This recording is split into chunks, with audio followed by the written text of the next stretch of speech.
Salut tout le monde, c'est BroWavGame et aujourd'hui on se retrouve pour une vidéo tutoriel. Et oui, je vais vous présenter comment rendre une lampe 230 volts connectée avec une application pour iPhone. On va commencer ce tutoriel par la présentation du matériel. Donc premièrement, le plus important, vous aurez besoin d'une lampe 230 volts. Donc cette lampe 230 volts, comme vous le voyez, dont le câble a été coupé en deux et un des deux fils qu'il y avait à l'intérieur a été ressoudé et c'est ce qu'il faut faire. Donc premièrement, je vous laisse le faire. Je ne vais pas faire la vidéo du coupage, du soudage, etc.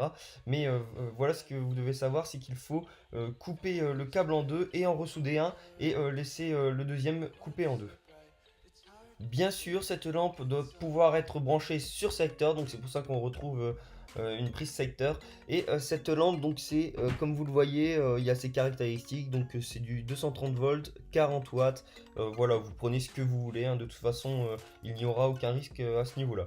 J'ai pris aussi une lampe qui puisse tourner en 180 degrés de droite à gauche et de haut en bas, avec une pince qui permettra de l'accrocher. Voilà. Je vous remontre une dernière fois la présentation du câble de la lampe qui a été coupé en deux. Il faut procéder de cette manière, c'est vraiment très important. On retrouve par la suite le Node MCU V3, donc c'est la troisième version du Node MCU, et c'est tout simplement une carte électronique que l'on va pouvoir commander. En fait, avant j'utilisais toujours des Arduino, donc c'est une carte électronique tout court, sauf que là, le Node MCU, c'est une carte électronique Arduino couplée avec une carte Wi-Fi.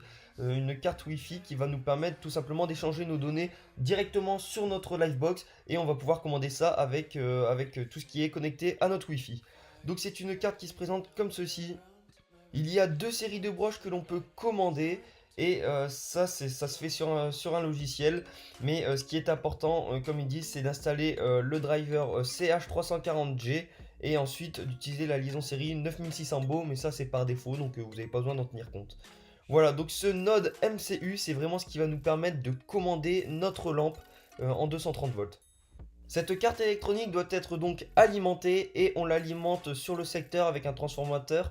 Mais ce qui est important, c'est que c'est du micro USB, voilà, de type B. Donc on aura besoin de ce chargeur. Si vous en avez pas, il faudra en acheter un. Sinon, vous le trouvez dans tout type d'appareil. C'est du micro USB sur tous les téléphones Android, etc. On les charge de cette manière-là avec ce câble-là. Donc c'est pas très difficile à trouver. Par la suite, on aura besoin d'un module relais. Un module relais, on peut l'alimenter en 5 volts, mais là, il faudra en prendre un qui soit disponible en 3,3 volts. Il y aura les liens dans la description.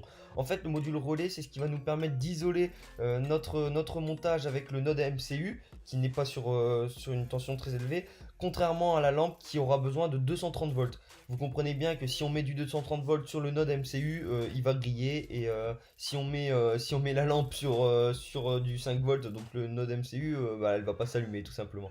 On retrouve au dos du relais le montage, donc c'est expliqué comment il fonctionne, mais je vous expliquerai ça en détail un peu plus tard dans la vidéo. Et ce qui est bien avec le relais, c'est que tout simplement, on va pouvoir isoler le montage du node MCU avec le montage de la lampe. Voilà. Donc bien sûr, il faut respecter certaines tensions et certains courants. Donc bah, moi j'ai pris ces caractéristiques là pour le relais. Donc un relais qui supporte 10 ampères à 250 volts. Pour éviter de souder, j'ai tout simplement pris des jumpers femelles. Donc vous aurez besoin de 3 jumpers femelles. Donc les jumpers femelles sont représentés comme ceci. Vous voyez qu'à leur tête on a un espèce de rectangle, un embout rectangulaire. Et on peut le comparer aux jumpers mâles qui sont eux reliés avec deux fils vers le haut. Donc vous voyez qu'il y a bien deux fils en sortie. Et nous, on n'aura pas besoin de ces jumpers mâles parce que tout simplement, on aura des broches sur le node MCU et sur le relais. Donc on va directement utiliser les jumpers femelles. Sachant que les jumpers mâles peuvent se mettre dans les jumpers femelles. Voilà, on va pouvoir les mettre à l'intérieur et du coup former des liaisons sans souder, ni avoir besoin d'étain, etc. Et c'est un gain de temps, quoi, tout simplement. Avant-dernière petite chose, on aura besoin bien évidemment d'un tournevis. C'est très important puisqu'on va devoir dévisser les vis du relais pour mettre les câbles de la lampe. Et on va devoir revisser tout simplement pour pouvoir créer une liaison entre le relais et la lampe. Et c'est le tournevis qui va nous permettre d'y arriver. Dernier élément, et c'est très important, on aura besoin d'une petite boîte en plastique ou tout ce que vous pouvez trouver qu'on va pouvoir isoler du monde extérieur parce que tout simplement il y aura des fils, il y aura un tout petit bout de fil dénudé et on sait jamais si quelqu'un touche ces fils dénudés, il peut se prendre le 230 volts et c'est dangereux donc mieux vaut mettre le montage dans une boîte ou alors si vous le faites vraiment proprement il faudra prendre des gaines rétractables etc. Mais si jamais une petite boîte comme ça suffit, ça l'isole du monde extérieur et personne ne peut y toucher. Voilà, c'est vraiment très important. Et en plus de cela, en fait, la boîte va permettre de camoufler le montage derrière, donc on ne verra pas traîner les fils. Voilà, ça sera un peu plus propre et c'est ce que je vous conseille le plus, quoi. Moi, c'est ce que je fais tout le temps. Je vais donc passer à la présentation du montage. Donc j'ai représenté ça sur une feuille de papier. Le node MCU est représenté par ce grand rectangle. Donc ce node MCU, je lui ai mis trois éléments à l'intérieur. Le premier que j'ai mis dans un rectangle rouge, c'est le VCC, donc c'est une tension de 3 volts 3. Et c'est ce qui va permettre d'alimenter le reste. Le V-in ou le V-out, je l'ai représenté dans un carré bleu, vous l'appelez comme vous voulez. Et la masse qui est très importante aussi, donc c'est le GND, c'est là où toutes les masses seront regroupées. Voilà, donc ces trois-là sont tous dans le node MCU. Pour ce qui concerne le relais c'est tout ça. Le relais contient le transistor, la bobine et l'interrupteur qui se trouve ici. Tous ces trois éléments forment le relais. Le relais est donc directement relié au node MCU à travers le VCC et le GND.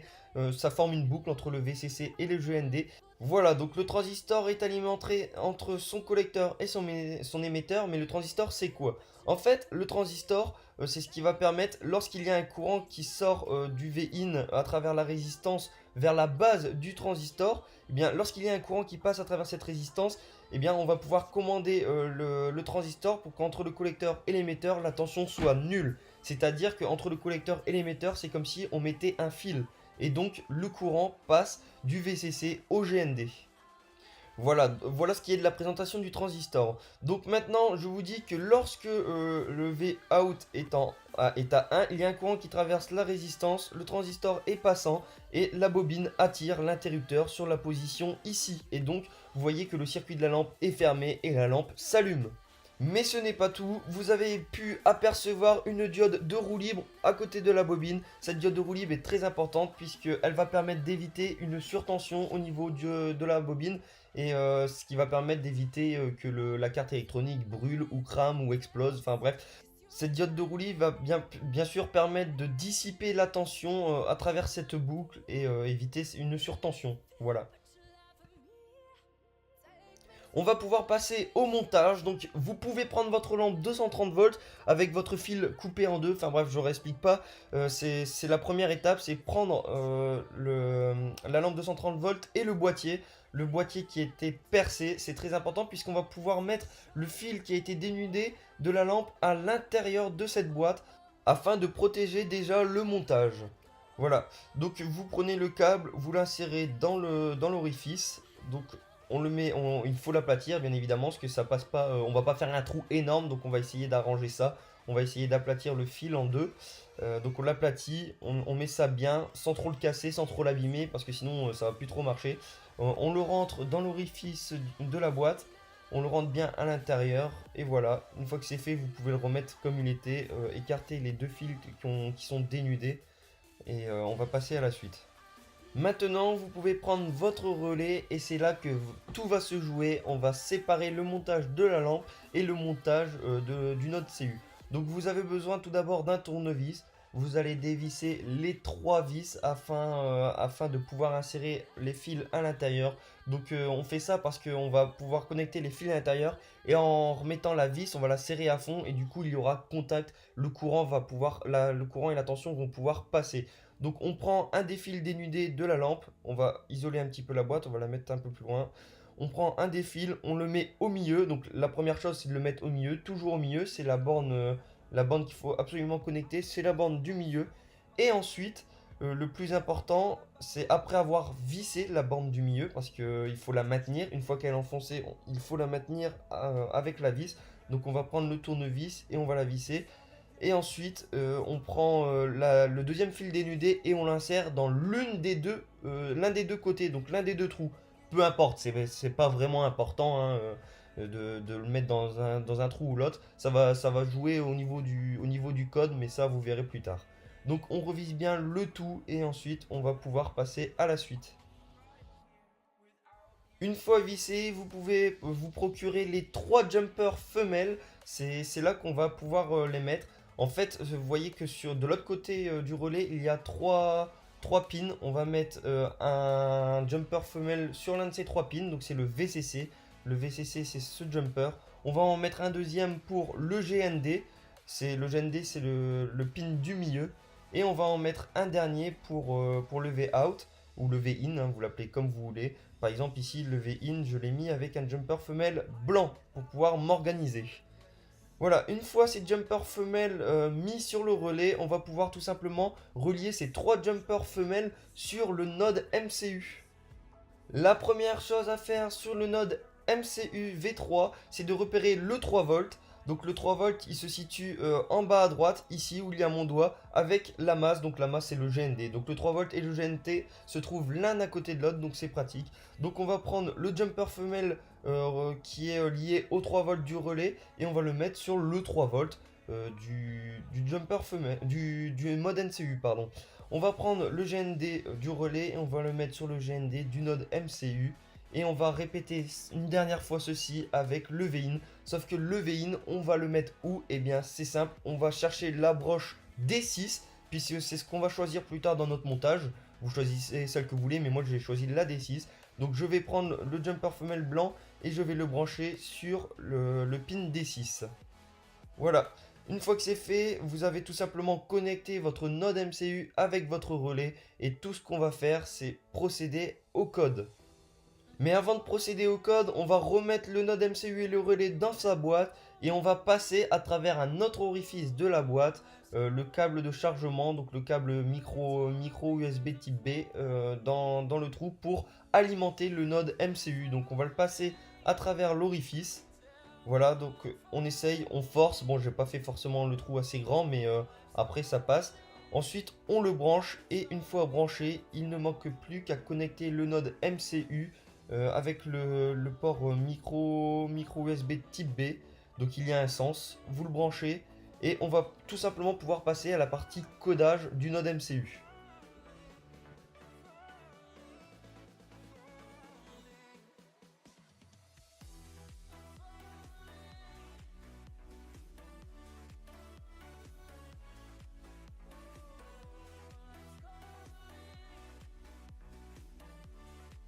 Et voilà, le montage est fini et réalisé, il ne manque plus qu'à passer sur l'ordinateur.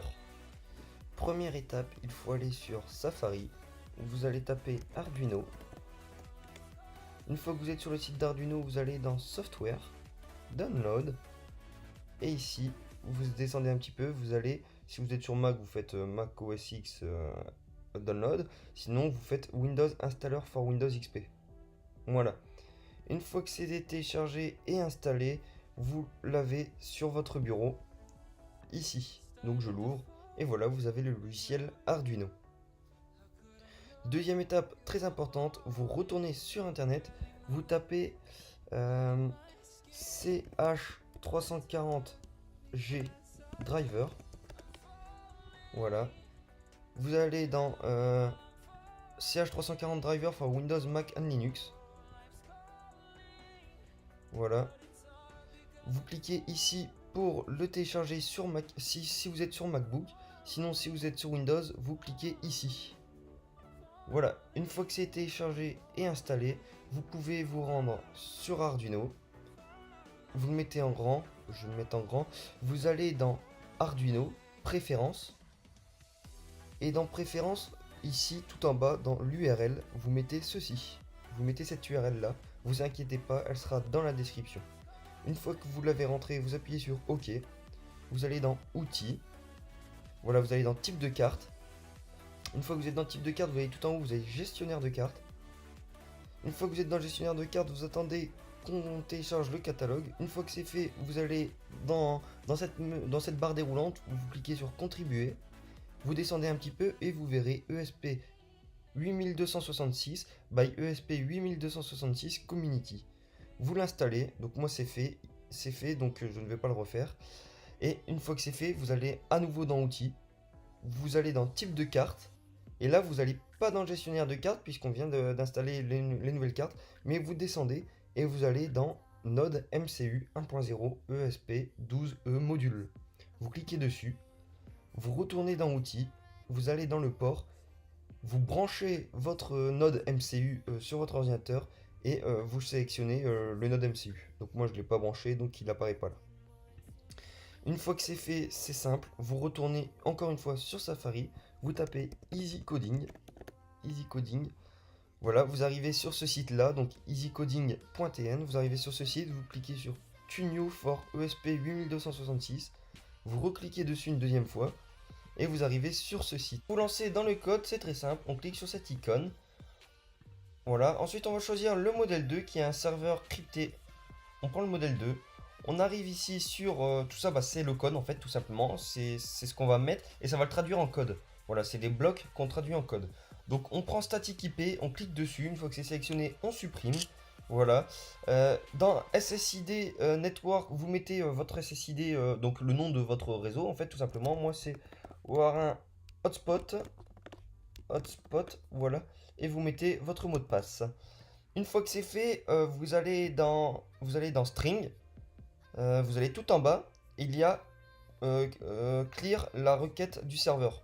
Donc vous le mettez. Vous allez ensuite dans serial, print a new line. Donc c'est pour créer une nouvelle ligne. Vous allez marquer, vous avez reçu le message suivant. Voilà. Ensuite, vous le dupliquez. Vous le dupliquez, print a new line. Ici, vous supprimez et vous mettez encore un string et vous mettez client request. Voilà. Voilà. Une fois que c'est fait, c'est simple. On va mettre un si, donc on va aller dans logic, if, on le met en dessous. On reva dans le logic, on met ça. Voilà. Et on va lui dire, pardon, j'ai pas l'habitude d'utiliser ce logiciel. On va tout simplement lui dupliquer client request et on va le mettre là-dedans. Donc on lui dit si la requête du client est égale à... Et là, on va mettre un nouveau message. Donc on va redupliquer ça. On va dire si la requête du client est égale à on, alors on va dans in-out, ensuite dans digital, il va allumer une LED. Donc on va lui dire qu'il va allumer une LED en sortie 0. Enfin une LED, hein, il va mettre le pin D6 en statut haut. Et donc c'est ce qui va permettre d'alimenter le relais.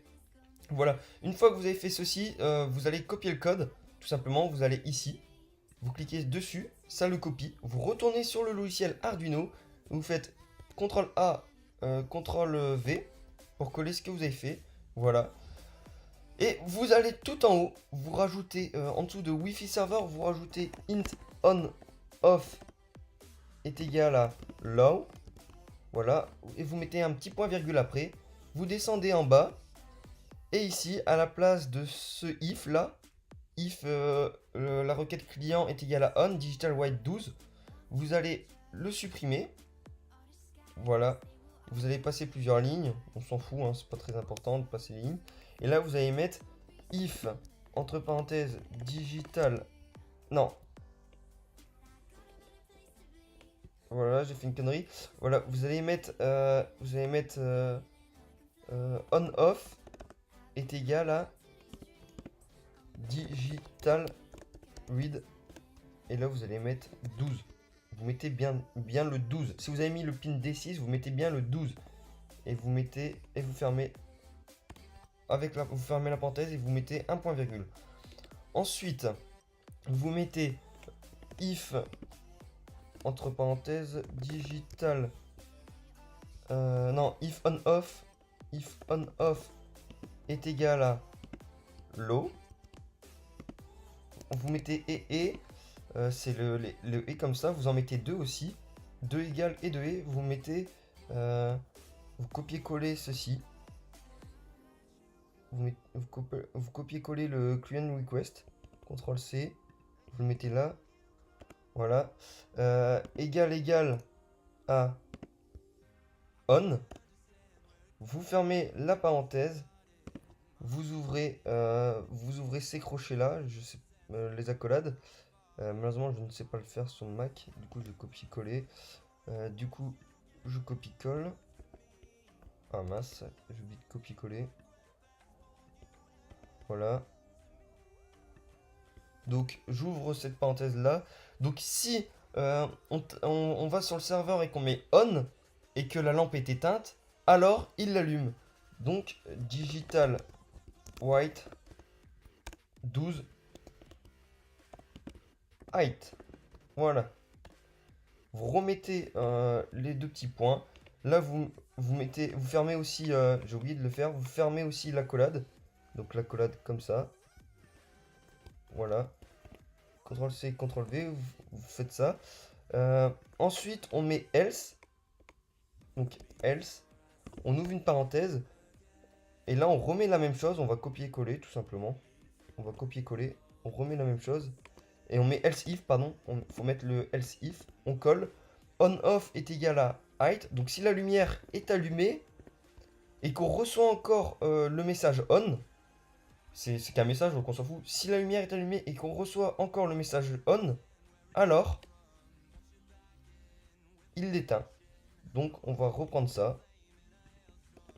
Et on met, au lieu de mettre height, on met low. Voilà, au moins ça l'éteint. Voilà. Du coup, on va remettre un else.